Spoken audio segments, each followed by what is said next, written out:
కృపతో నన్ను బలపరచితివే, ఇంతగా నన్ను హెచ్చించుటకు ఏ పాటి వాడను యేసయ్యా.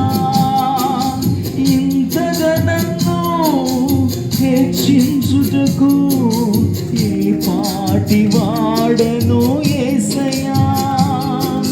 నీ కృపకు ఎల్లప్పుడు కృతజ్ఞుడను, నీ కృపకు ఎల్లప్పుడు కృతజ్ఞుడను. కృపయే కృపయే నేనేమయ్యున్నానో నీ కృపయే కృపయే